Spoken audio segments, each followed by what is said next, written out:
కాబట్టి తప్పకుండా రాజకీయంలో ఒక రోల్ ఏ రకంగా అయితే నేను నిజ జీవితంలో ప్రజాక్షేత్రంలో ప్రజా జీవితంలో ఎట్లయితే సక్సెస్ఫుల్గా ఒక ప్రయాణం చేసుకుంటూ వస్తున్నానో అట్లాగే తప్పకుండా రామాంజనం గారు ఏదైతే వాళ్ళు ఒక లవ్ స్టోరీ ఎట్లయితే తీసుకున్నారో దానికి నా రోల్ అయితే ఉన్నదో అది క్రమంగా తర్వాత డైరెక్టర్ గారు మళ్ళీ నెక్స్ట్ తర్వాత మళ్ళీ మీకు చెప్పడం కూడా జరుగుతుంది.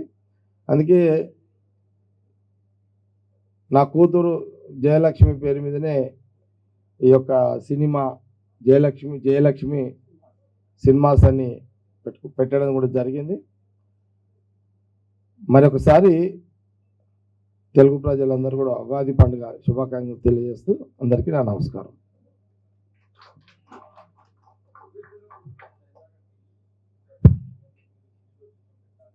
ఏదంటారు?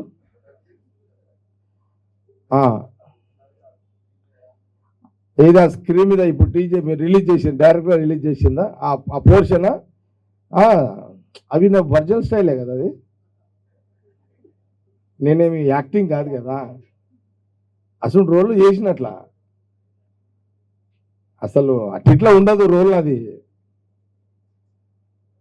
ఇప్పుడు ఏదో సినిమాలలో ఎవరో చేసింది రాసింది కథలు రాసి యాక్టింగ్ చేస్తారు, నాది వర్జల్ యాక్టింగ్ అన్నది ఇదంతా.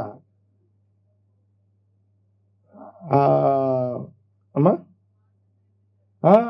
మీరు ఎన్నన్నా అనుకోవచ్చు, జగ్గారెడ్డి విషయంలో ఎన్నన్నా పేర్లు పెట్టుకోవచ్చుగా, ఏమి ఆషామాషిగా వచ్చిందేం కాదు. నేను ఇట్లా మీరేమో ఏది సినిమాల హీరోలు చూస్తుంటాం, పోలీస్ ఆఫీసర్లను కొట్టినట్టు ఎస్పీలను కొట్టినట్టు అదేదో సినిమా యాక్ట్లో చూపిస్తారు, నాది ఒరిజినలే ఉన్నాయి అవన్నీ.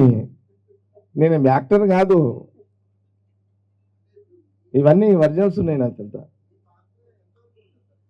స్టూడెంట్ లీడర్గా ఒక చాలా పెద్ద రోల్ ఉంది, నా స్టూడెంట్ లీడర్గా చాలా పెద్ద రోల్ ఉంది, మున్సిపల్ కౌన్సిలర్గా ఒక చాలా పెద్ద రోల్ ఉంది, మున్సిపల్ చైర్మన్గా రోల్ ఉంది, ఇంక ఎమ్మెల్యే తర్వాత అదిగా. ఈ సినిమాకి నా నిజ జీవితంలో ఒక స్టూడెంట్ లీడర్గా, ఒక మున్సిపల్ కౌన్సిలర్గా, మున్సిపల్ చైర్మన్గా ఆ రోజులలో నేను పడ్డ కష్టాలు, నేను పడ్డ ఆ స్ట్రగుల్స్, ఆ రిస్క్ గేము, ఇవన్నీ చాలా ఉన్నాయి అందులో.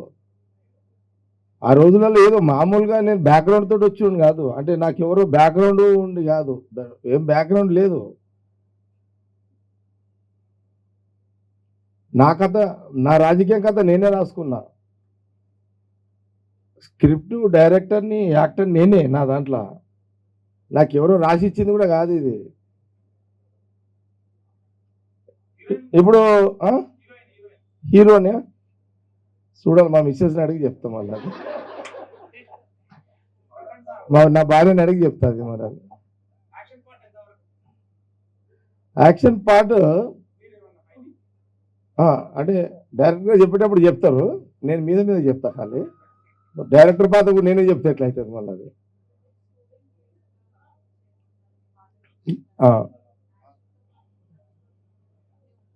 వారు డైరెక్టర్గా రామంజు గారు ఏమన్నారంటే, నాకు వారు చెప్పిరు ఓ మాట, ఏమన్నారంటే, సార్ ఒక ఇద్దరు ప్రేమికులు, వాళ్ళ తండ్రి ఒక పవర్ఫుల్ విలన్ అనుకోండి, లేకపోతే ఇంకేదైనా అనుకోండి, ఏదైనా కావచ్చు, పొలిటీషియన్ కావచ్చు, విలన్ కమ్ పొలిటీషియన్ కావచ్చు, ఏదైనా కావచ్చు. నాకు డైరెక్టర్ రామారావు గారు చెప్పారు, సార్ నా కథ వాళ్ళకెట్లా తెలుస్తుంది అని అంటే, ఆ పిల్లలకెట్లా తెలుస్తుంది అంటే అతని భార్య చెప్తుంది అనమాట.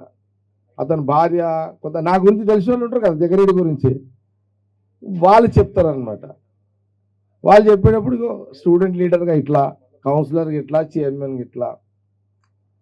మీ నాయన తోపు కావచ్చు, తోపులకే తోపు అయినా అనేది ఒక లెక్క వస్తుంది అనమాట. తోపు అంటే అది తెలుసా మీకు?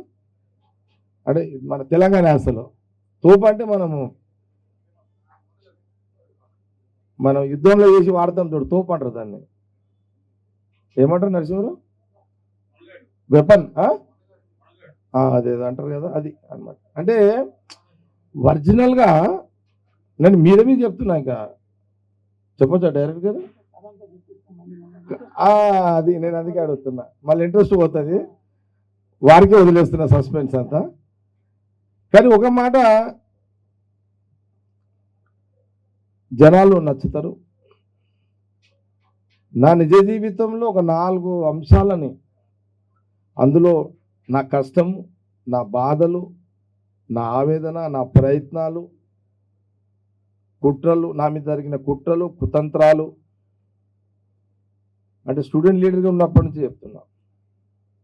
అంటే మీరు ఇంకా అప్పటికి, ఇది ఎప్పటిదంటే ఇది 84, 85లో మీరు పుట్టిరు ఎవరన్నా మీది? అంటే నేను 84, 85, 86 స్టూడెంట్ లీడర్గా ఉన్నప్పుడు సంగతి చెప్తున్నాను. ఆ రోజులలో మర్డర్లు జరుగుతుండే, మర్డర్లను తప్పించుకోవాలి, మర్డర్లు చేసే వాళ్ళని చాలా ప్రాక్టికల్ ఉన్నాయి వీళ్ళంతా. సింగిల్గానే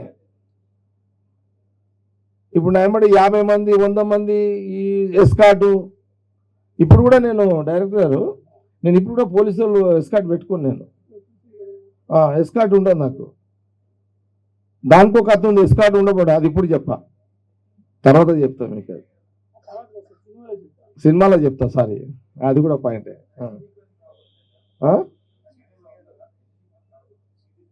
చెప్పలేం, ఉండొచ్చు. అంటే ఈ నిజ జీవితాన్ని, జగ్గారెడ్డి నిజ జీవితాన్ని, సినిమాని జనాలు నచ్చిన రోజు ఖచ్చితంగా ఇంకా పార్ట్ 2 కూడా ఉండే అవకాశాలు ఉంటాయి. డైరెక్టర్ గారు చెప్పాలి. అది